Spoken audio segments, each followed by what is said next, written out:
हमारे short hand lab Prayagraj channel पर आप सबका एक बार फिर से पुनः बहुत बहुत स्वागत है। तो भैया, ये जो आज मैं इन्फॉर्मेशन आप सबको दूंगा ये इतना महत्वपूर्ण है कि ये समझिएगा कि जितने भी छात्र अभी तक वैकेंसीज़ वगैरह उत्तर प्रदेश सरकार के तहत जो वैकेंसीज निकलती थी, चाहे वो लोक सेवा आयोग के तहत, चाहे सचिवालय के तहत या लोकसभा के तहत या क्या नाम है UPSSC के तहत, इन सब के तहत जितनी भी पोस्ट आती थी, आप कंप्यूटर एलिजिबिलिटी की वजह से फॉर्म नहीं सबमिट कर पाते थे। उन सारे छात्रों के लिए ये सूचना बहुत ही महत्वपूर्ण है। आप सब इस सूचना को ध्यान से देखिएगा और समझिएगा। मैं आप सबको थोड़ा सा डिटेल में बता देता हूँ कि क्या चीज़ है ये। तो हर कोई स्टूडेंट जो भी इन सारे आयोग की तैयारी करता है या आप हाईकोर्ट की भी तैयारी कर रहे हो, तो भी आप इस सूचना को ज़रूर देखिएगा। बहुत ही बेनिफिशियल शासनादेश जारी हुआ है उत्तर प्रदेश सरकार के तहत। तो मैं थोड़ा सा आपको डिटेल में बता देता हूँ क्या चीज़ें हैं। आप सबसे पहले यहाँ देखिएगा कि विषय क्या था इसका, कंप्यूटर कोर्स ओ लेवल तथा उसकी समकक्षता निर्धारित किए जाने के संबंध में। थोड़ा सा मैं इसको अलग से बता देता हूँ कि जैसे फॉर्म जब निकलता है कोई पोस्ट के लिए, जो है एलिजिबिलिटी जब बताई जाती है कि आपकी योग्यता फॉर्म भरने के लिए ये होनी चाहिए। तो उसमें देखिए जो कंप्यूटर से संबंधित कोर्स होते हैं, जैसे ओ लेवल हुआ, PGDC हुआ, DCA हुआ, ADC हुआ, तमाम ऐसे कोर्सेज होते हैं, IMCA BCA जो भी होता है। तो इनके संबंध में अक्सर जो उत्तर प्रदेश सरकार से पोस्ट आती है, लोक सेवा आयोग, UPSSC, लोकसभा, सचिवालय, इन सबसे जो पोस्ट आती है उसमें ज़्यादातर ओ लेवल या CCC या 6 महीने का कोई कोर्स जैसे DCA वगैरह जो भी हो, या PGDCA, इन सब के बारे में अलग से एलिजिबिलिटी जो है उसमें दी जाती है कि आपको इन योग्यता के बाद ही फॉर्म सबमिट करना है। यदि आपके पास ओ लेवल नहीं है तो अब आप क्या करेंगे। तो ये चीज़ें थोड़ी सी स्टूडेंट के लिए परेशानी का सबब बनी हुई थी, लेकिन उत्तर प्रदेश सरकार ने एक शासनादेश जारी कर दिया है और बहुत ही बेनिफिशियल होगा उन सारे स्टूडेंट के लिए जो अभी प्रिपरेशन पीरियड में हैं और वो किन्हीं कारणवश फॉर्म नहीं डाल पाते थे कि उनके पास ओ लेवल की डिग्री या PGDCA की डिग्री या अन्य कोई 1 साल की डिग्री नहीं है, तो कैसे फॉर्म डालें। तो आप सभी वीडियो को थोड़ा सा ध्यान देखिएगा कि इसी के संबंध में ये वीडियो बनाई गई है। तो हर किसी के लिए ये वीडियो बहुत इंपॉर्टेंट है। अब देखिएगा इसमें क्या लिखा है, कंप्यूटर कोर्स ओ लेवल तथा उसकी समकक्षता निर्धारित किए जाने के संबंध में ये विषय वस्तु दी जा रही है। ओके, तो ये अभी कमेटी जो है गठन की गई थी। कमेटी के सदस्य श्री कुमार विनीत विशेष सचिव थे और ओ लेवल की समकक्षता के निर्धारण पर प्रस्ताव किया गया था। और इसकी समकक्षता किसको कोर्स के बराबर है, आप इसको थोड़ा सा डिटेल में देखिएगा। देखिए सबसे पहले 1 नंबर पे देखिएगा क्या लिखा है, केंद्र सरकार के किसी बोर्ड, विश्वविद्यालय, UGC, AICTE, नाइलेट, डोएक से मान्यता प्राप्त सरकारी निजी संस्थान से कम 1 वर्ष की अवधि का ओ लेवल पाठ्यक्रम उत्तीर्ण होना चाहिए। ये तो आपका नॉर्मल ओ लेवल था। अब इस ओ लेवल के समकक्ष में और कितनी डिग्रियां मान्य कर दी गई हैं, आप इसको देखिएगा। 2 नंबर पे है, केंद्र सरकार के किसी बोर्ड, विश्वविद्यालय, UGC, AICTE, नाइलेट, डोएक से मान्यता प्राप्त सरकारी निजी संस्था से 10+2 के उपरांत कंप्यूटर में कम से कम 1 वर्ष की अवधि का निम्नलिखित पाठ्यक्रम उत्तीर्ण होना चाहिए।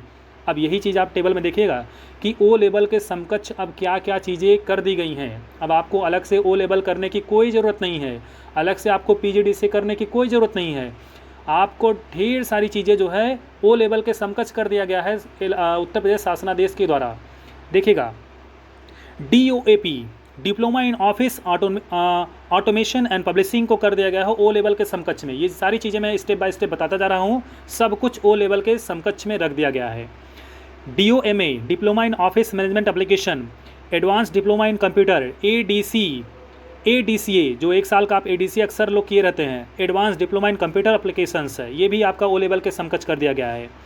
ADCH, advance diploma in computer hardware, ADCP, advance diploma in computer programming, DCA, diploma in computer applications, ये जो 7 नंबर पे है DCA, ये ज़्यादातर स्टूडेंट के पास 6 महीने का कोर्स रखा गया है। तो आपके दिमाग में ये चीज़ें चलना लाजमी है कि सर ये तो 6 महीने का कोर्स होता है। नहीं, अब ये सरकार के द्वारा इसको 1 साल का कर दिया गया है। तो ये मत समझिएगा कि हमारा 6 महीने का था तो वो मान्य होगा कि नहीं होगा। जी हाँ, वो भी मान्य किया जाएगा। अब जो होगा, जो भी वैकेंसीज आएगी उसमें आप ये DCA का जो आपके पास सर्टिफिकेट है उसको आप लगा दीजिए, ये भी ओ लेवल के समकक्ष कहा जाएगा। और देखिएगा, DCFA, diploma in computerize financial accounting, DCS, diploma in computer skills, DCTT, diploma in computer teacher training, DIP diploma in programming, DISA diploma in information system audit, DISM diploma in software management, DIT diploma in information technology, DST diploma in software technology, DTP diploma in desktop publishing, DTP अक्सर ये भी लोग course किए रहते हैं, MDCA master diploma in computer application. देखिए step by step देख लीजिएगा, लेकिन हाँ एक चीज़ ध्यान दीजिएगा कि जो आप CCC का कोर्स किए हुए हैं 3 महीने का, उसको ओ लेवल के समकक्ष नहीं रखा गया है। ध्यान दीजिएगा कि चलिए हम CCC हमारे पास है तो वो भी अब ओ लेवल के समकक्ष कर दिया गया है, नहीं, 6 महीने वाले कोर्स को ओ लेवल के समकक्ष कर दिया गया है। और ये सिर्फ उत्तर प्रदेश में हुआ है, ध्यान दीजिएगा, उत्तर प्रदेश में, और किसी राज्य में ये सूचना नहीं है। और जिस राज्य में जो नियम है वो पूर्ववत रहेंगे, तो उस चीज़ को थोड़ा सा देखिएगा। यदि यूपी में हैं आप तो यूपी में सब कुछ एक बराबर कर दिया गया है। यहाँ पे देखिएगा तीसरे नंबर पर देखिएगा, केंद्र सरकार के किसी बोर्ड विश्वविद्यालय नाइलेट से मान्यता प्राप्त सरकारी निजी संस्थान 10+2 या स्नातक के उपरांत की जाने वाली कम से कम 1 वर्ष की अवधि का PGDCA या DCA पाठ्यक्रम उत्तीर्ण हो। ये देखिएगा, इसको थोड़ा सा नोटिफाई करिएगा। PGDCA और DCA को 1 साल का कर दिया गया है, इसका मतलब पुराना आपका जो DCA और PGDCA का सर्टिफिकेट था वो भी ओ लेवल के समकक्ष हो चुका है। इसके पहले अभी मैंने थोड़ी देर पहले इसको बताया था कि सब कुछ एक बराबर कर दिया गया है। अब चौथे नंबर पर देखिएगा, UPDESCO के उत्तीर्ण 1 वर्ष या DIT diploma in information technology पाठ्यक्रम उत्तीर्ण हो और स्नातक स्तर पर एक विषय के रूप में कम से कम 1 वर्ष कंप्यूटर साइंस कंप्यूटर एप्लीकेशन रहा हो। ध्यान से पूरी वीडियो देखिएगा, ये सब के लिए इम्पॉर्टेंट है। और अपने मित्रों के साथ, अपने शुभचिंतकों के साथ ज़रूर इस वीडियो को शेयर करिएगा। BSc IT MCA BTech A level B level C level के computer course, BCA MCA cyber law and security, BSc में कंप्यूटर साइंस कंप्यूटर एप्लीकेशन एक विषय के रूप में कम से कम 1 वर्ष किसी 1 वर्ष में हो, तो ये भी ओ लेवल के समकक्ष कर दिया गया है। यदि आप MCA cyber law security, BSc BCA BSc IT MCA BTech में 1 साल आपने कंप्यूटर कोर्स उसमें लिया था तो वो भी ओ लेवल के समकक्ष कर दिया गया है। अब देखिएगा 7वें नंबर पर देखिएगा, केंद्र सरकार के किसी बोर्ड विश्वविद्यालय से मान्यता प्राप्त सरकारी निजी संस्थान हाई स्कूल के उपरांत, अब हाई स्कूल के उपरांत कह रहा है, हाई स्कूल के उपरांत कम से कम 1 वर्ष की अवधि कंप्यूटर में डिप्लोमा पाठ्यक्रम उत्तीर्ण हो। यदि आप हाई स्कूल के बाद भी 1 साल तक आपने कंप्यूटर कोर्स किया है तो भी आपको ओ लेवल के लिए अलग से नहीं पढ़ाई करनी है, अलग से सर्टिफिकेट नहीं लेना है, आपका वो भी ओ लेवल के समकक्ष माना जाएगा। और केंद्र सरकार के किसी बोर्ड, 8वें नंबर पे देखिएगा, केंद्र सरकार के किसी बोर्ड से मान्यता प्राप्त राष्ट्रीय कंप्यूटर साक्षरता मिशन से कंप्यूटर में कम से कम 1 वर्ष की अवधि का पाठ्यक्रम उत्तीर्ण हो। तो कहने का मतलब अभी हाल फिलहाल में सरकार की एक योजना चलती है राष्ट्रीय कंप्यूटर साक्षरता मिशन, उसके तहत भी यदि आपने कोई डिग्री कोई सर्टिफिकेट लिया है तो वो भी ओ लेवल के समकक्ष माना जाएगा। और 9वें नंबर पर देखिएगा, ITI से 52 सप्ताह का computer operator and programming assistant COPA का कोर्स उत्तीर्ण हो। तो ITI से भी जो कोर्स आपने किया है वो भी ओ लेवल के समकक्ष ही कहा जाएगा। केंद्र सरकार के किसी बोर्ड विश्वविद्यालय से मान्यता प्राप्त सरकारी निजी संस्थान से 3 वर्षीय डिप्लोमा इन कंप्यूटर इंजीनियरिंग, तो engineering information technologist electronics engineering उत्तीर्ण होना चाहिए। दूसरे नंबर देखिएगा, अतः मुझे कहने का निर्देश हुआ है कि कंप्यूटर कोर्स ओ लेवल तथा उसकी समकक्षता निर्धारित किए जाने हेतु उपर्युक्त अनुसार कार्रवाई सुनिश्चित कराने का कष्ट करें। यह शासनादेश भविष्य में विज्ञापित होने वाले चयन पर लागू होगा। तो भविष्य में जितने भी वैकेंसीज उत्तर प्रदेश सरकार से आएगी, जितने भी वैकेंसी लोकसभा से आएगी, जितनी भी वैकेंसी सचिवालय से आएगी, जितनी वैकेंसी UPSSC के तहत आएगी या हाई कोर्ट ऑफ इलाहाबाद के तहत आएगी, उन सब में आपको अलग से कोर्सेज करने की कोई ज़रूरत नहीं है।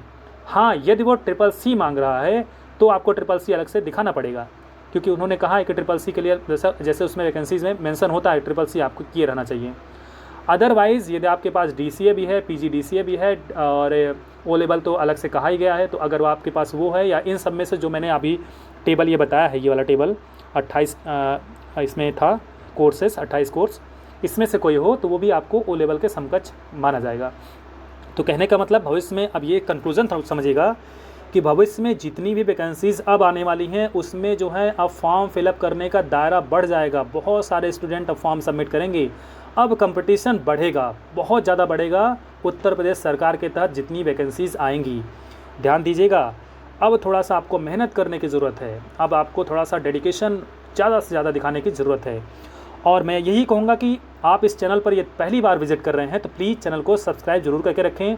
भविष्य में भी आपको इससे संबंधित या और जो भी एग्ज़ाम्स, जो भी इंफॉर्मेशन अन्य वैकेंसीज़ को लेकर के होगी, वो सब कुछ मैं आप सबको इस पर प्रोवाइड करूँगा।